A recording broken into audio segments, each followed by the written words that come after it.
Hey, salut à tous, c'est Justine. Alors comme je vous l'ai annoncé dans la vidéo de dimanche, la vidéo d'aujourd'hui va vous expliquer comment construire un programme de manière optimale pour atteindre au mieux vos objectifs. Donc on va parler aujourd'hui entraînement, de manière très théorique. Parce que je le sais, quand on débute, on est un petit peu livré à soi-même. On ne sait pas par quoi commencer, on ne sait pas comment faire, comment composer une séance, comment composer un training. Donc on va voir tout ça ensemble, je vous le dis d'avance, cette vidéo sera assez longue, mais elle sera très complète. Alors j'espère que vous êtes prêts. On passe au générique, c'est parti.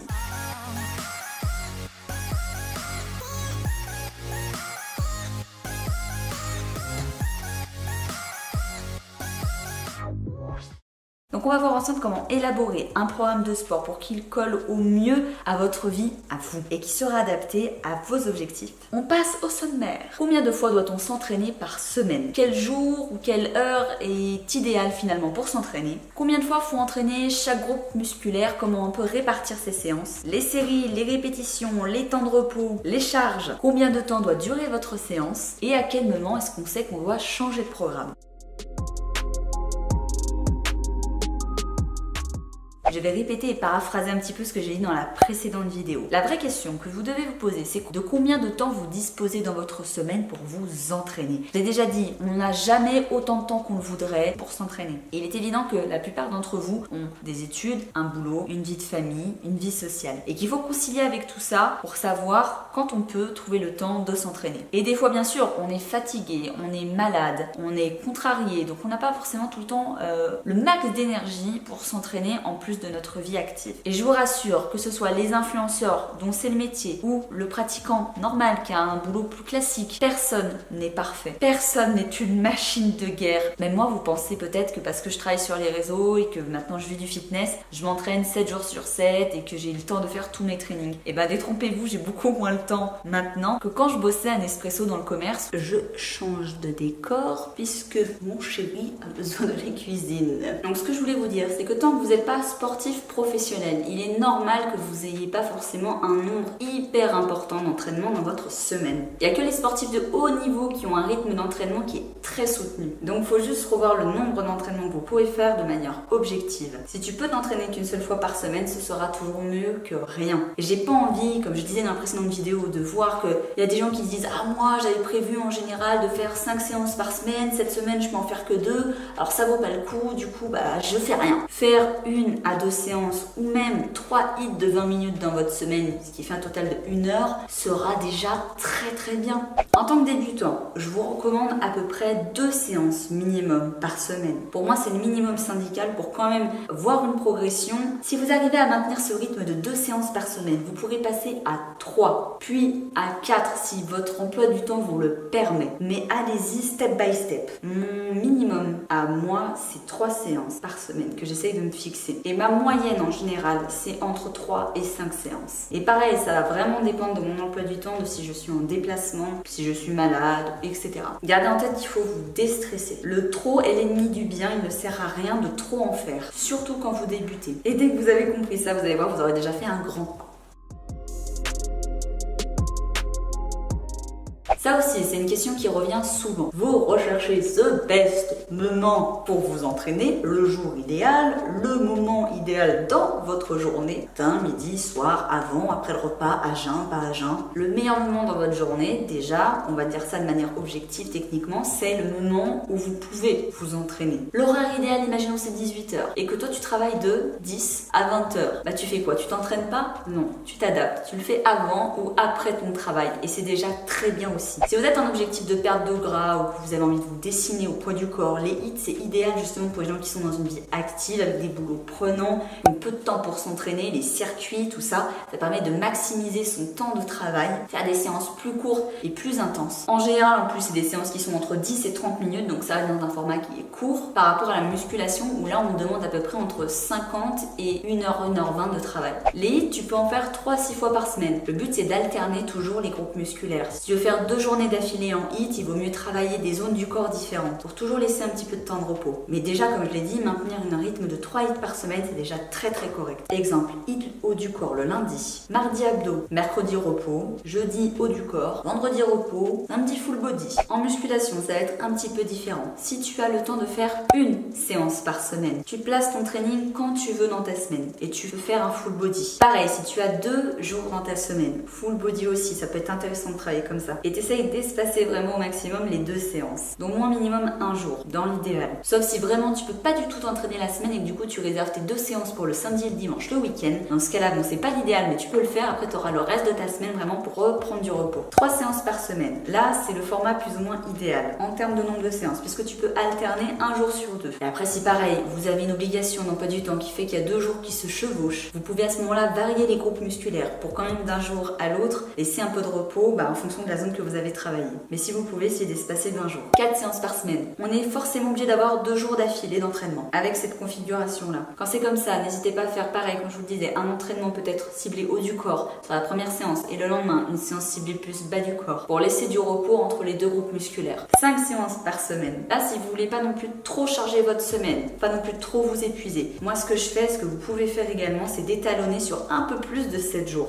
Exemple, vous laissez un jour de repos entre chaque, donc ça fait lundi, mercredi, vendredi, samedi et le lundi d'après. Donc là, ça fait sur 7-8 jours. Pareil, si vous pensez que vous entraînez 2 fois par jour, ça va vous faire progresser plus vite. Attention, ce sont souvent les pros en prépa compétition, les compétiteurs de bodybuilding qui font ça, parce qu'ils n'ont pas le temps de travailler tous les groupes musculaires et ils font pas ça toute l'année. Comme je l'ai dit, rien ne sert de trop en faire. Je vois trop de gens encore me dire, je fais de la muscu pendant 1h30, qui est déjà beaucoup. Faire des hits, 25 minutes de hits, plus du gainage, plus du renforcement musculaire. Si c'est votre cas, on sait en général qu'il y a un souci au niveau de l'intensité du travail. Si vous avez l'énergie de faire tout ça, c'est que chaque chose que vous avez faite, vous l'avez pas fait totalement à fond, croyez-moi. Niveau horaire, alors le créneau horaire idéal. Il y a un créneau horaire idéal au niveau physiologique. Après, on va pas se mentir, il faut trouver le créneau horaire idéal à votre emploi du temps, là où vous êtes dispo. Moi, c'est un cas totalement personnel, je me suis entraînée des années à 20h, 21h. Et là, si j'ai le choix, je m'entraîne entre 11h et 13h parce que c'est le moment juste avant de manger où j'ai le plus d'énergie. Mais c'est vraiment personnel, il faut trouver votre créneau à vous. Et si possible, une fois que vous avez trouvé un créneau horaire, par exemple avant votre travail, le matin, avant de prendre votre petit-déj, parce qu'après vous enchaînez, essayez de le garder justement et d'être régulier. Ça va entraîner votre corps à justement vous apporter de l'énergie au moment où il aura été entraîné pour le faire, c'est-à-dire toujours au même créneau horaire,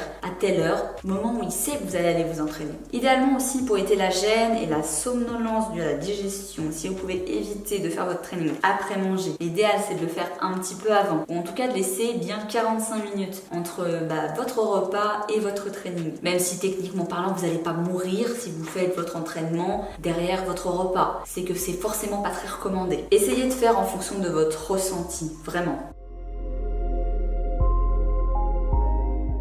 Alors finalement, comment organiser ces séances? Alors déjà, il faut savoir que ton petit corps, mon petit Jeannot, il est composé de 6 groupes musculaires. Les bras, les biceps, les triceps, les avant-bras. Ensuite, on va avoir les épaules. En troisième, on va avoir les pecs, les dorsaux, la sangle abdominale et en dernier, les cuisses, le bas du corps, quadriceps, arrière de la cuisse, fessiers et mollets. Alors si vous êtes sur 1 à 2 séances par semaine, il sera plus judicieux, notamment si vous commencez de faire des full body, c'est-à-dire donc travailler les 6 groupes musculaires sur votre séance. Sur 3 à 5 séances, il sera plus judicieux, je pense, de découper votre entraînement et de travailler par groupe musculaire. Après, comme je vous l'ai dit, il y a 1 million de façons de s'entraîner différentes. Là, ce que je vous dis dans cette vidéo, c'est vraiment pour vous donner une idée. C'est pas une vérité universelle à ne jamais modifier. Moi, je vous recommande toujours, pour vous composer votre programme d'entraînement, si vous êtes perdu, de faire appel à un coach. Pourquoi? Parce que c'est ce que je fais moi. Alors, l'intérêt de bosser en séance split, qui veut dire découper, c'est qu'on va augmenter l'intensité, puisqu'on va espacer le travail des groupes musculaires. On va pas faire que des full body, on sollicite tout le corps à chaque fois. En tant que débutant, vous pouvez passer tous vos premiers mois de muscu à faire du full body et après passer en séance découpée. Parce que comme ça, vous aurez déjà des résultats sachant que vous partez de zéro. Et puis ça va permettre à votre corps de s'adapter avant de passer à plus de séances de manière découpée peut-être. N'oubliez pas de faire du repos entre vos séances du même groupe musculaire pour la récupération et pour justement construire du muscle. Et ne pensez pas qu'à travailler les jambes mesdames et que les pecs et les bras messieurs. Les clichés ont la vie dure. CF ma vidéo, toutes les femmes devraient faire ça. les séries, les répétitions, les temps de repos, les charges, ce qui constitue finalement votre entraînement. Alors là pareil, il y a une multitude de façons de s'entraîner et tous ces facteurs vont dépendre de la manière dont va être composé votre programme en fonction de votre objectif et de votre niveau. Alors sur tous les points de cette partie 4, il y a des débats ancestraux là-dessus. La série multiple, la série unique, les biceps, les triceps, le dégressif, etc. Tout va dépendre de votre point fort et de votre point faible, de votre objectif. Votre programme va aussi peut-être se préparer par rapport au précédent si vous en aviez déjà fait pour continuer à avoir une logique. Donc pour éviter de vous répéter des infos qui sont un peu fausses comme temps de reps, c'est pour travailler en volume, en machin, etc. Je préfère pas forcément l'aborder dans la vidéo. N'hésitez pas à tester si vous voulez des charges différentes, à des séries et des répétitions différentes pour vous faire votre propre opinion à vous. Soit de prendre des programmes de muscu auprès de personnes diplômées, de coachs, de personnes qui vont pouvoir vous composer réellement un programme adapté pour vous. Ou de tester les séances muscu ou HIIT ou circuits que moi ou mes collègues on peut vous donner sur les réseaux sociaux pour déjà vous faire une idée, mais qui ne seront jamais aussi bien adaptés qu'un programme personnalisé. Alors là aussi, on peut lire tout et n'importe quoi. Et beaucoup de personnes m'écrivent fièrement en disant qu'elles ont fait 2 heures de muscu. 2 heures de muscu, c'est énorme. Et cumulent les activités dans la journée. C'est pas parce que vous allez faire 3 heures de sport dans votre journée que vous êtes hyper performant. Au contraire. Alors attention, je dis pas qu'il faut bâcler votre séance et faire la séance la plus courte possible. Mais il ne sert à rien de l'allonger plus. Ce sera pas forcément bénéfique pour vous. Encore une fois, votre temps de travail va vraiment dépendre aussi du temps que vous avez devant vous. En fonction de votre emploi du temps et de votre objectif. Il m'arrive parfois, quand je manque de temps, de transformer une séance de muscu de 1 heure en circuit training. Alors certes, on travaillera différemment, mais au moins j'aurai fait ma séance dans un temps plus court. Et croyez-moi, si vous faites des circuits training, des hits de 15 à 30 minutes de manière intensive, c'est ultra efficace. Ne vous fiez pas au temps d'effort. Vous pouvez faire 1h30 de muscu en mode tranquille, très peu efficace, et 30 minutes de circuit training ultra intense. En muscu en général, 50 minutes à 1h, 1h20, plus l'échauffement par exemple. Donc ceux qui me disent en débutant, ils font 1h40 de muscu, c'est que votre effort n'est pas assez intense. Par contre, pensez bien effectivement à vous échauffer avant les séances de musculation, mais ne faites pas vos séances d'étirement le même jour que vos séances de muscu ou que vos séances de HIIT. Ça va pas vous enlever vos courbatures et ça peut même aggraver ou favoriser les blessures.